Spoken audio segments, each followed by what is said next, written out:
Ahora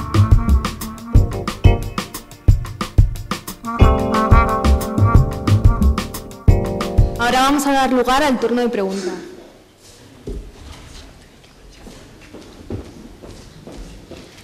Vamos a poner algo.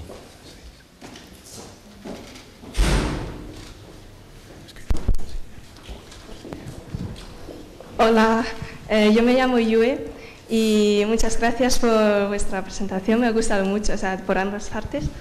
Y yo quería hablar con Pablo de Play Music. Es que, dada la casualidad que yo he tenido la misma idea que tú, pero bueno, 2 años después, pero y bueno, no está nada desarrollada mi idea. Bueno, yo creo que, bueno, mi idea estaba en mi cabeza, pero la has desarrollado tú en esta presentación. O sea, me ha parecido muy bien. O sea, y claro, el problema es que, bueno, tú ya lo estás haciendo. Y bueno, te quería preguntar qué tipo de artistas estáis enganchando para poder enfocarme a otros ámbitos. Porque yo he estado pensando, mi idea era, bueno, que en España, bueno, España es un país que tiene mucho potencial, pero no hay artistas españoles reconocidos en el mundo. Bueno, hay algunos, pero Julio Iglesias y... Sí, pero yo me refiero a grupos de música, bueno, yo creo que nos entendemos, pero... Sí. Pues a mí me gustaría mucho llevarlos afuera y en gran escala también. Yo soy china y me gustaría mucho llevar músicos a China, pero claro, son ideas ingenuas mías, no sé cómo se pueden realizar. Bueno, Entonces, yo decirte un par de cosas. Primero que no somos los dos únicos que hemos tenido esta idea. Que realmente yo creo que tener una idea única ahora mismo es imposible. Hay demasiada gente en el mundo, además las cosas a veces son muy obvias. Lo que pasa es que, bueno, que no te preocupes porque la idea no sea única, porque tu ejecución, la forma de llevar a cabo esa idea sí que es única. Tu toque personal solo se lo vas a dar tú. O sea, hay muchísima gente que está haciendo lo mismo que nosotros. Nosotros lo estamos haciendo de un modo y cada uno lo hará a su manera. O sea, la unicidad no existe y es muy difícil. Y si la tienes, pues enseguida va a llegar alguien que intentará hacer algo parecido y perderás esa ventaja. O sea, hay simplemente que intentar trabajar lo mejor posible en lo que estás haciendo.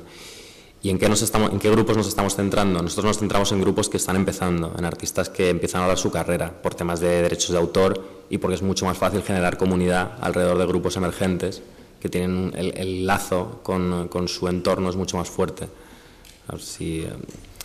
Pero vamos, que realmente te puedes ahorrar esos 2 años de trabajo. Nosotros somos un equipo pequeño realmente y creemos muchísimo en la colaboración, en la economía colaborativa y en el trabajo colaborativo. Entonces, antes muy fugazmente he dejado mi mail, lo repito, es pablo@weplaytamen.fm y estamos muy abiertos a la colaboración. Todo el mundo tiene muchas cosas que aportar y estamos con los brazos abiertos deseando pues canalizar los esfuerzos en la dirección adecuada. Poco más te puedo decir, cualquier otra cosa que te pueda ayudar o para transportar a lo mejor este modelo a China, porque bueno, tenemos una plataforma tecnológica que es muy válida. Quizá podrías tú hacer las labores de country manager en China, quién sabe. Así que, pues no sé si está contestado el tema o no. De nada.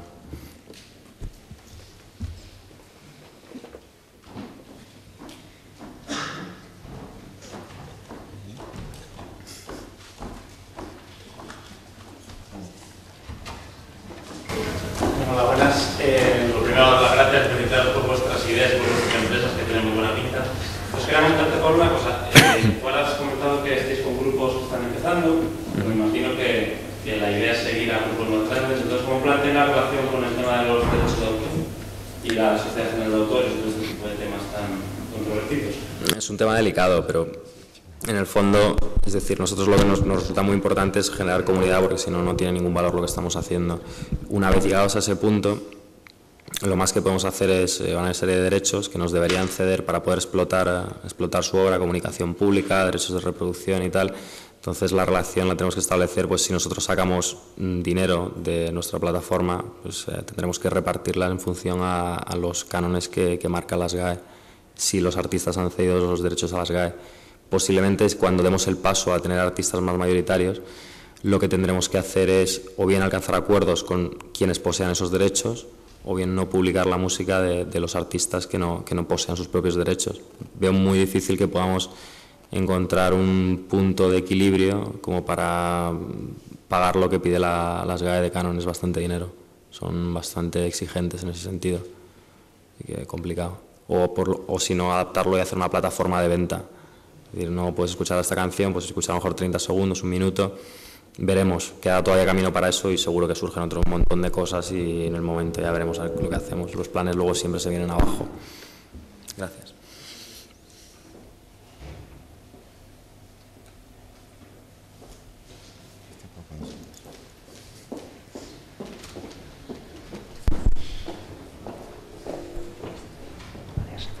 Pues enhorabuena a los dos. Y yo estoy en la posición, en el espectro, justo en la parte opuesta al emprendedor, que es el funcionario de carrera, es aquel que no tiene ningún riesgo en su trabajo, pero aún así me interesa vuestro punto de vista y como docente quería preguntaros qué se puede hacer mejor en la Universidad Española para potenciar esto. Yo tengo experiencia en el extranjero y sé que las universidades son semilleros de ideas y, sin embargo, en la Universidad Española, que está implantada, injertada dentro de la sociedad española, que es muy conservadora en ese sentido, no sé si estamos haciendo lo suficiente. Entonces, desde lo local, yo no estoy haciendo grandes preguntas de la sociedad española, porque yo entiendo que son ni vosotros ni nosotros lo vamos a cambiar de un día para otro, pero sí a nivel local entiendo que hay ideas también creativas que se pueden hacer para estimular que los alumnos que salgan de quinto de carrera, bueno, pues estén mejor preparados y más animados. Entonces, bueno, pues os pregunto a Víctor o a Ignacio, por pasar a otra empresa la palabra, si tenéis alguna idea, si os ocurre algo que falta, que veis patentemente que falta en la Politécnica, por ejemplo, como sois alumnos todos vosotros de aquí, y si tenéis algún comentario que aportar. Muchas gracias. Como te conocemos, ya sabemos que no estás tan en el extremo opuesto, sino que sí que empujas mucho hemos tenido alguna colaboración conjunta.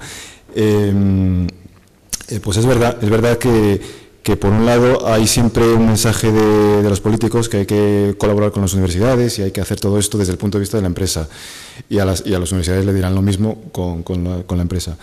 Pero cuando empezamos, hace ya unos 10 años, nos dimos cuenta, bueno, lo que nos pasó es que nos fuimos, cuando íbamos a Estados Unidos, incluso a México, porque nos invitaron a algunas escuelas, algunas universidades en México, me sorprendió ver que en México tenían muy claro lo de emprender, desde ya hace unos cuantos años. Debe ser porque como están muy cerca de Estados Unidos se les pega un poco la historia. Y entonces tenían grupos de emprendeduría, tenían especialistas en spin-off, a los chicos ya les daban caña desde el principio sobre planes de negocio y cosas que realmente son importantes a la hora de emprender.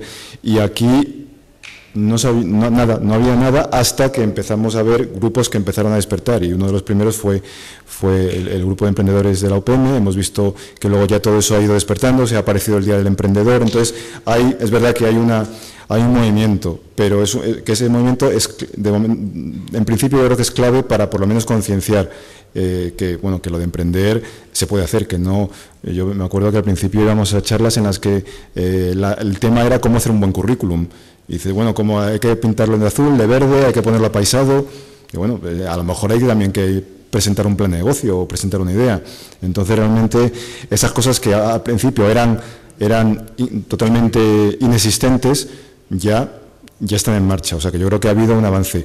Ahora, desde el punto de vista también de la colaboración universidad-empresa, la verdad es que a nosotros nos ha costado bastante encontrar grupos de investigación, primero porque pues un poco lo que comentas de la inercia, ¿no? Lo que se ha hecho durante 100 años pues se sigue haciendo, no se cambia de golpe. Los grupos investigadores tienen que estar preparados por ejemplo, para responder mucho más rápido. Nosotros nos quejamos mucho de que la empresa tiene que vender y tiene que, digamos, estar luchando en el día a día por sobrevivir, y el grupo universitario, como no tiene esa presión, pues parece como que los tiempos van más lentos. Entonces, cosas que a veces hemos tenido que resolver en una semana, el grupo universitario lo resolvía en 3 meses, no porque fueran menos listos o más listos, sino porque no sentían esa presión. Entonces, hay algo ahí que todavía hay que resolver. Luego, pues también un poco el que los mejores valores que hemos conseguido de la universidad han sido cuando personal bueno ha venido a la empresa. Es decir, la universidad sigue siendo también o debe ser un vivero de gente que luego encuentre su labor en empresa, o sea, su camino profesional. Nosotros no solo hemos estado intentando colaborar con grupos investigadores, sino que mucha de esa gente recomendada por los propios directores ha venido a Neslimit y ha sido un éxito. Entonces, eso sí que es un valor positivo, el que la empresa ayude a detectar el talento y lo transmita, o sea, la universidad ayude a detectar el talento y lo transmite a la empresa. Eso yo creo que, por ejemplo, en el norte de Europa, yo tengo amigos que han hecho doctorados en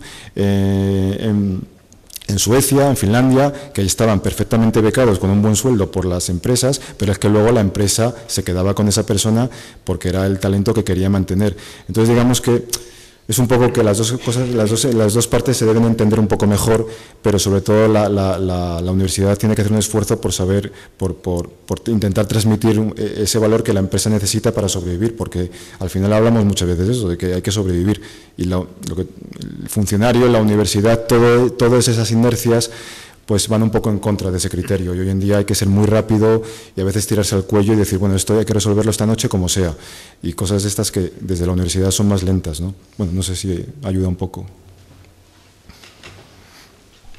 Hola, buenas tardes. Me llamo Alejandro López. Preguntaba para los del Next Limits, los jóvenes del Next Limits, que no sois tan viejos para empezar, pero bueno.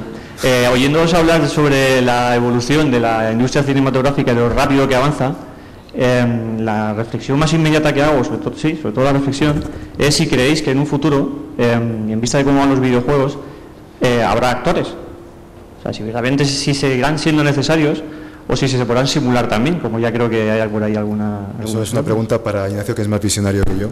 Así que yo pienso que tiene razón, los actores van a desaparecer pronto. El problema está en que habrá dos bandos, la gente que diga que eso es una burrada, una salvajada, que hay que respetar a la raza humana, el talento, etcétera, y el que simplemente diga, ¿sabéis lo que es el test de Turing, no? Que si no se puede distinguir el humano de la máquina, entonces para el caso da lo mismo. Es decir, si yo consigo hablar contigo durante 1 hora por chat y soy un ordenador y tú no lo sabes, ¿qué más da? Ese es el test de Turing, es ese. Entonces, lo mismo va a ocurrir con el cine o con los videojuegos, que llegará un momento en que, o sea, a lo mejor va a haber actores, pero yo tengo esa teoría, vamos, a lo mejor no es así. Imagínate, le puedes pagar lo que quieras, no se queja de que está más horas o menos horas, puede estar en 3 rodajes a la vez, el actor virtual es un chollo, ¿sabes? Y no sé, y por otro lado, además... Habéis visto lo que ha pasado con la película Avatar, por ejemplo, ¿no? Que ha estado la gente en el cine, es una película muy espectacular, es como estar en otro mundo, en un paraíso, y ha habido un síntoma general de depresión. Cuando la gente ha terminado de ver la película ha dicho, qué bonita, pero ahora me toca volver aquí, al mundo real, ¿no? Entonces yo quiero más, yo quiero estar ahí todo el rato, y la única manera de estar ahí todo el rato es que eso sea virtual, interactivo, y un actor real no puede ser virtual e interactivo, porque vive en su casa y tiene sus horas de trabajo. Entonces, a lo mejor no mañana, pero a lo mejor en 10 años, quién sabe, ¿sabes? Tenemos un concepto totalmente distinto. Vamos, yo creo que la película que vemos de 300 con las luchas, dentro de unos años serás tú el que está ahí pegándote con el escudo, ¿sabes? Así de claro, ¿sabes? Nada, ni gafas 3D ni nada. Eso es lo de las gafas 3D es un atraso, es un rollo que existe hace 30 años y ahora se ha vuelto a sacar porque es comercial. Pero yo voy más por el lado de Matrix, ¿sabes? De que te pinchen aquí un cacharro y no, que es así, os podéis reír, pero yo lo veo así, ¿sabes? Decidme por qué no, ¿qué lo impide? Pero a Jessica Alba que no la toquen, ¿eh? Esa que sea de verdad. Luego era una sosa, no le podía decir ni hola, porque no me toques, así que...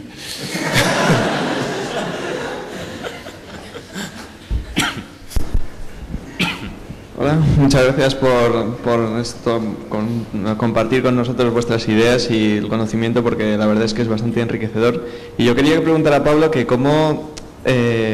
esta idea obviamente es pues trabajo de gente que tiene unos conocimientos que realmente él no ha adquirido en la carrera. Entonces, ¿cómo ha conseguido pues eso, montar el portal y y desarrollar las ideas de la web 2.0 sin realmente, pues lo que decías, que no sabéis programar o bueno, o sea, de dónde, aparte de contratar gente, porque la mayor parte, aparte de la idea, la mayor parte del meollo es eso, el crearte la página y bueno, programar todo eso, vamos.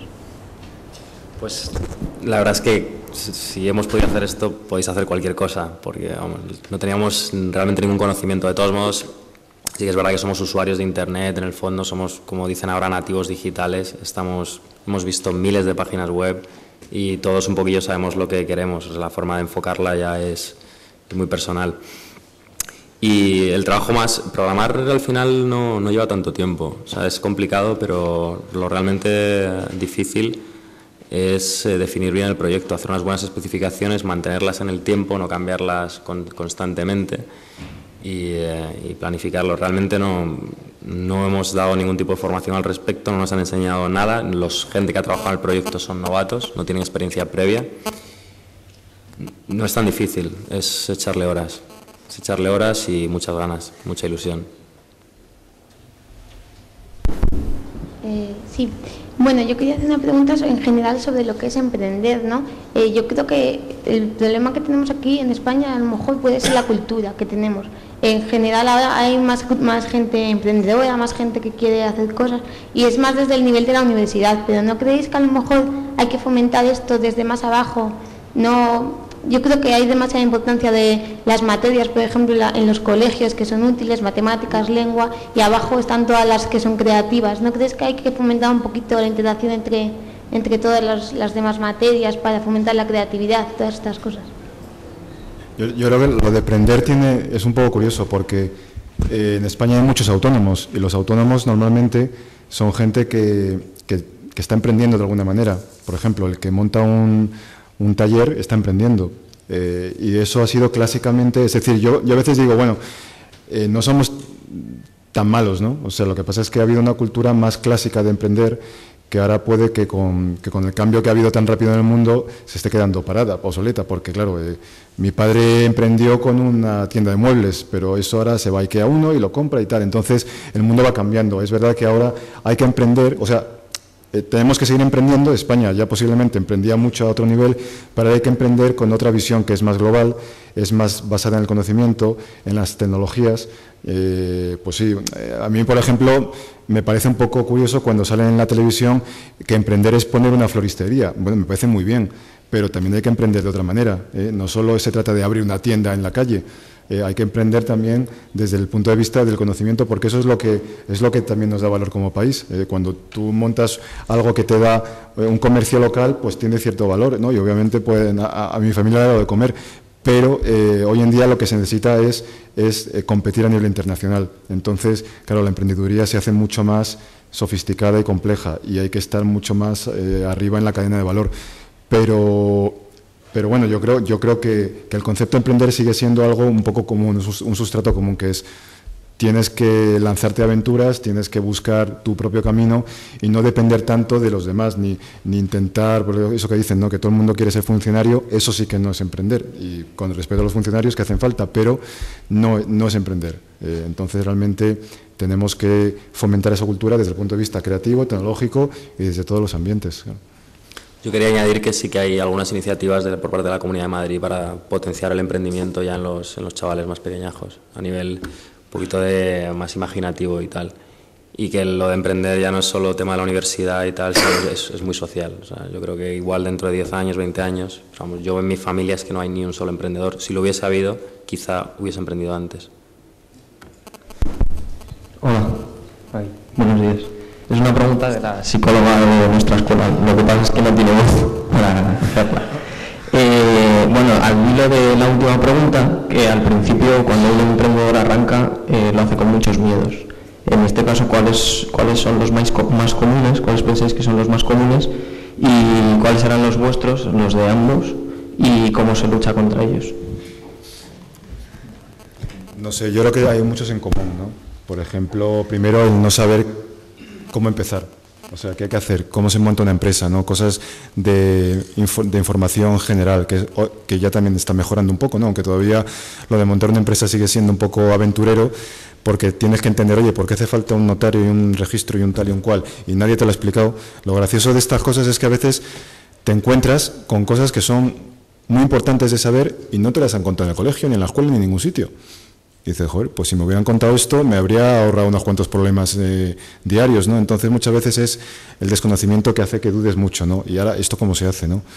Y luego, pues también, obviamente, si estás en una situación en la que tienes un trabajo ya en marcha, o sea, si estás trabajando, te va a dar mucho miedo dejarlo. Mientras que si estás en una situación, por ejemplo, nosotros, como dejamos la universidad, o acabamos la universidad y teníamos un trabajo, pero muy pocos gastos ni necesidades, pues el salto fue relativo. Entonces yo creo que depende un poco de la posición de cada persona.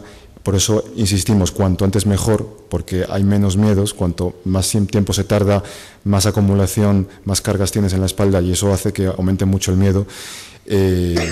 Pues eso, pero vamos, en principio yo creo que es el desconocimiento de cosas que realmente, aunque son fáciles, parecen muy difíciles porque nadie nos las ha contado.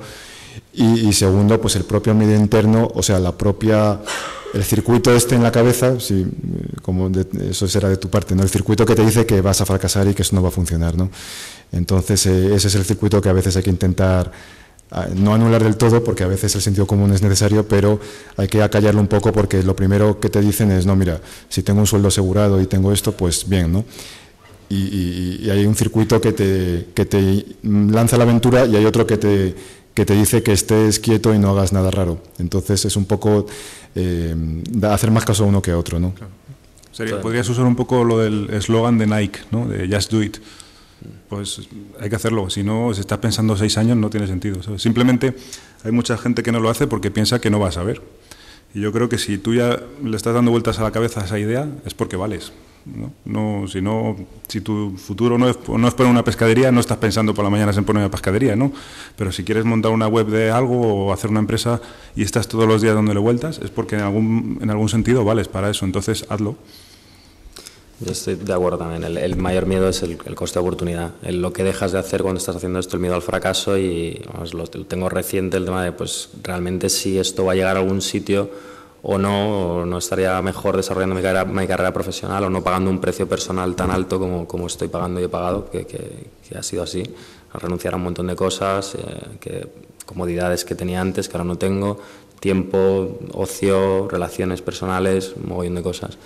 Y bueno, para mí la medicina eso ha sido el día a día, o sea, disfrutar del día a día, del camino y pensar que realmente estoy progresando mucho como persona y en el fondo, ¿qué es la vida sino eso, ¿no? Yo utilizo un truco a veces que es cuando tienes que hacer algo y no te apetece, pues lo dejas reposar. Pero hay momentos en los que de repente se te pone en marcha la pila, ¿no? Entonces hay que aprovechar esos momentos. Es decir, de repente en el momento en que estás motivado, aprovecharlo. Porque si dejas pasar esa oportunidad, entonces es lo malo. A todos nos pasa, ¿no? Sobre todo yo, por ejemplo, antes de desayunar no puedo hacer nada. Pero después de desayunar ya me pongo en marcha, ¿no? Entonces hay que aprovechar los impulsos que por algún motivo tengamos para atacar el problema, ¿no? Es un poco un truco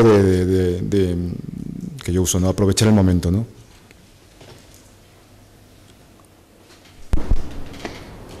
Hola, bueno, yo en primer lugar quería daros la enhorabuena por vuestro espíritu emprendedor y por sacar adelante vuestros proyectos. Y luego, retomando un poco con esta idea de los miedos, tengo una pregunta para ambas partes, que es un poco que nos contéis vuestro secreto a la hora de combatir el estrés y el poder trabajar eficazmente bajo presión. Y por otro lado, yo estoy haciendo un máster en comunicación digital y multimedia para arquitectura, para presentación de proyectos arquitectónicos, y me ha parecido muy interesante lo que vosotros en Next Limit hacéis, y quería saber con qué software es compatible, con Flash, 3D Studio, y cómo puedo conseguir una versión de prueba. Bueno, del software te lo contesto lo primero porque es lo más sencillo. Te refieres a la iluminación, supongo, ¿no? Para arquitectura. Pues es compatible con 14 plataformas de CAD para Windows, para Mac y para Linux, o sea que no tienes ningún problema. Y la versión está en la web, te la puedes bajar, es gratis la demo y es totalmente operativa. Nombre. Maxwell Render se llama, en honor a Maxwell, el tío de las ecuaciones de la luz, del electromagnetismo. Bueno, A mí con el tema del estrés, la verdad es que eso sí que se lo tengo que agradecer a la carrera. Me acostumbraba a sobrevivir a situaciones de estrés. Y eso sí, y luego pues, no sé, la verdad es que va con la profesión, yo creo. O sea, es un estrés constante porque hay muchísimas incertidumbres, entonces eso genera estrés. Desconectar, reservar tu espacio, intentar desconectar es muy importante. Yo la verdad es que me cuesta muchísimo, no soy capaz de desconectar. Y es algo que tengo que aprender a hacer o el año que viene estoy calvo ya. Así de claro. Eso es verdad. Yo hice navales aeronáuticos y después de eso me podían haber mandado a Vietnam y me habría dado igual. O sea, no, pero es interesante porque a mí me da la impresión, es una opinión personal, que el estrés es un tema genético. O sea, es difícil que si no aguantas mucho el estrés es difícil que de repente te hagas un experto y aguantes todo. Yo creo que esto un poco va en la idea de si el emprendedor nace o se hace. Es una pregunta complicada, ¿no? A veces se aprende, pero a veces también llevas algo dentro y no sabes por qué. Entonces, lo más seguro es que el emprendedor que de forma natural aguanta el estrés es porque ha nacido así. ¿Qué haces para quitarlo? ¿Qué haces para quitarlo? ¿Qué hago para quitarlo? No puedo decirlo ahora aquí.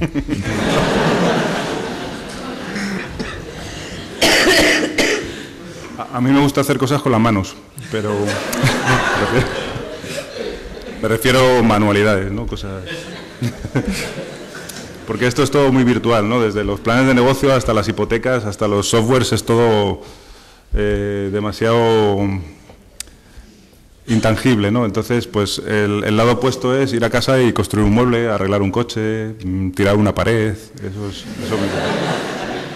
sí, funciona. Pablo, ¿cómo conseguiste el primer dinero para, yo qué sé, contratar a tus ingenieros? Es decir, si es que los estás pagando. No, el primer dinero pues currando y haciendo trapicheos ahí de compraventa de cosas y tal. El primer dinerillo que juntamos pues es un poco el precio que te exige tu familia, que es quien de verdad al principio te apoya en esto, ¿no? Porque tú pones de tu parte, pero bueno, con la edad que tengo y tampoco tengo trayectoria profesional, o sea, he ido de un poco trabajos eventuales y enseguida carrera y emprender. Entonces necesitaba el apoyo de la familia y de los amigos, que son quienes un poquillo dan esa primera inyección económica, pero claro, te la dan si antes adquieres un compromiso, y viene a ser lo mismo con los inversores. O sea, hasta que tú no adquieres, o sea, metes una cantidad de dinero importante y te comprometes a un nivel muy alto, pues los inversores tampoco invierten en ti.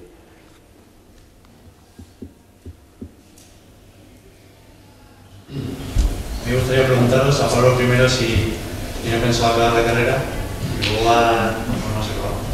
O sea, si crees que es necesario acabar la carrera quizá para el futuro. Sí, es una cosa además que me arrepiento de no haberla hecho. O sea, me quedan realmente 4 asignaturas y el proyecto es muy poco y ahora me va a costar mucho más, y si lo hubiese hecho en su día pues me hubiese ido mucho mejor. O sea, y la quiero acabar, por supuesto que sí.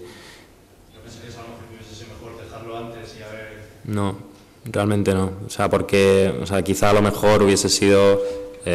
no lo sé, haber elegido otra carrera, pero luego la vida es que nunca sabes qué hubiese ocurrido si en vez de aeronáuticos hubiese hecho ADE, igual, no sé, estaría trabajando en un banco. O sea, no lo sé, o sea, el camino que he elegido es el que he elegido, es el que me ha llevado hasta aquí, y bueno, lo que sí que me hubiese gustado es haberla acabado antes de lanzarme a emprender. Luego a Ignacio y Víctor, si tenéis pensado desarrollar productos sobre humos y destrucciones y explosiones y cosas así. ¿La que habéis hecho proyectos? Sí. Las catástrofes nos encantan. Sí, de hecho tenemos cosas, ya tenemos otro producto que se llama Xflow, que es para temas más de ingeniería, y ahí ya tenemos cosas con ondas de choque, explosión, humos, más de una fase, multifase. Y también estamos trabajando en una librería de física de sólido rígido y soft body para interactivo. Queremos lanzarlo dentro de poco para temas de videojuegos. O sea, tenemos muchos frentes abiertos, porque siempre estamos con 1000 batallas. Y es verdad que es uno de las explosiones y la destrucción, eso es una de las cosas que todas las películas son de destruir el mundo, ¿no? Pues, sí, además, como se acerca el fin del mundo, pues nos viene bien. Vamos a tener mucho trabajo. 2012. ¿Vosotros estáis metidos en todos los proyectos que hacéis o estáis más, o sea, a lo mejor no dedicabais a un par de ellos? Quiero decir, porque tenéis tantos abiertos que a lo mejor vosotros mismos personalmente os podéis explicar. Esa es la evolución del emprendedor. Normalmente el emprendedor está muy involucrado al principio, y Ignacio y yo empezamos programando el producto principal, RealFlow, y 10 años después no programamos nada. O sea, a mí que era mi hobby y no he tenido que dejar de hacerlo. Llega un momento en que tienes que replantear, como emprendedor te replanteas tu posición. Y a veces no es que tú hagas lo que quieres, es que te lo demanda el sistema. Es decir, a veces la empresa necesita tener pues gestión, necesita tener muchas cosas y alguien tiene que hacerlas. También es verdad que siempre hay una duda respecto a si el emprendedor debe dirigir su empresa o debe dirigirla un MBA, ¿no? Entonces, bueno, nosotros hemos tenido malas experiencias con eso. Al final da la impresión como que no es imposible que el emprendedor aprenda a manejar empresas. Yo no digo aprenda a manejar Microsoft, pero una empresa de 10, 20 o 30 personas con un poco de sentido común y tal se puede aprender. Entonces, el emprendedor tiene que estar, yo creo, siempre, para mí, mi punto de vista es que el emprendedor siempre esté arriba, porque de lo contrario se puede desvirtuar enseguida la empresa y en cuanto entren socios y cambien a la dirección y tal, se convierte en algo que te conviertes en funcionario de tu empresa y te das cuenta de que no era lo que querías. Entonces, es eso. Me gustaría remarcar lo de acabar la carrera, es una buena idea, sobre todo si estás ya en los últimos cursos. O sea, realmente luego tienes mucho más currículum, tienes más credibilidad con los inversores y con lo demás. O sea, no, el mensaje mío no es deja la carrera y emprende. Si de verdad estás perdiendo el tiempo, crees que no es lo que quieres o no te vas a desarrollar profesionalmente a partir de ahí, no, pero o sea, conviene acabarla. Pues si no hay más preguntas, agradecer a Pablo, a Victoria e Ignacio haber venido. Un aplauso fuerte y nos vamos a comer.